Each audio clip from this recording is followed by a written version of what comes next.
In this video, I'm going to show you how I, with no DIY skills at all, managed to make this low tunnel to help grow winter salads.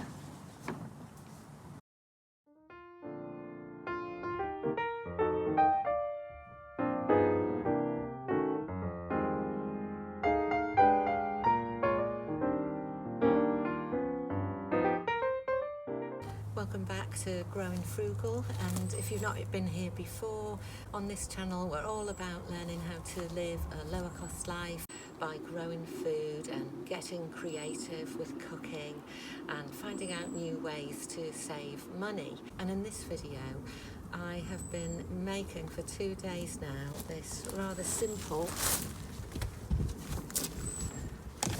low tunnel, mini polytunnel, not sure what you call it, cloche, on my raised bed. This is just a very small raised bed, 1 metre by 1 metre. And I did it because although I've got some kind of really sturdy raised beds with some metal rings and hoops to stand up to the coastal winds here, I thought it would be really good for me to learn how to actually make things for myself. And this bed here is in the most sheltered position in our very windy garden, so I'm hoping that these plastic hoops will be enough for this area of the garden at least. So many of you are experienced gardeners, I know, and this must seem really simple and a really bad job of it, but for those of you who are a little bit like me and a bit scared of DIY, if I can do this, you can do it. So I'll highlight a link to the channel where I saw how to do this, and my method is nowhere near as professional, and it's not the best job. I've been using scrap wood that I had lying around, and it's all different thicknesses, which is not ideal, as I discovered when I started making it. I didn't have enough greenhouse plastic left to cover it as well as I would like to, but I've taped 2 bits together and managed to use pretty much all of what was left of my greenhouse plastic from one of the other beds. And so all I bought was some plastic piping and some little bits that I'll point out in the video so you can see what they are to help attach them to the wooden frame. So it's been a really low-cost project. It has taken me 2 whole afternoons. That's because I'm not very good with tools or sawing, and everything is new, and I also have problems with my hands, so I'm not very quick at this kind of thing.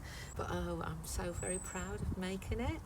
And here it is. It means I've got a smaller bed nearer to the house to grow some of my winter greens.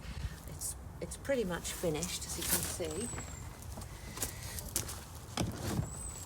The only other thing I'm going to do on here is to add a handle and maybe a bit of bungee rope or something to hold it down in case the winds catch it.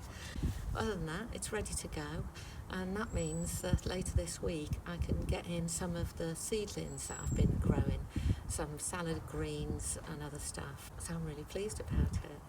So have a look at the video, not to follow my rubbish methods for getting it done, but to see that I did actually do it in the end, even though it's very imperfect. And imperfect is good enough, because we've got it done. It hasn't cost us very much, and now I've got some extra growing space. That means extra winter leaves, which really helps to save money and also brings all that joy into the house in winter. So enjoy.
It worked.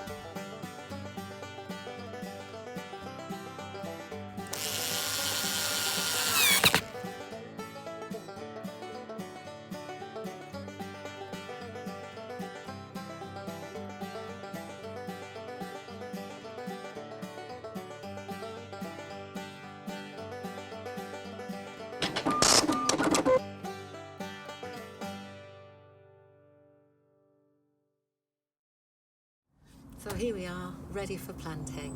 I hope you found that useful and it inspires you that you can also maybe do things that you think that you can't, as long as you're happy with imperfection, which is a good way of living life, I've found. I've had a lot of practice at that. Don't forget to subscribe and like this video if you did like it. I upload new videos every week. So until then, I'll see you next time.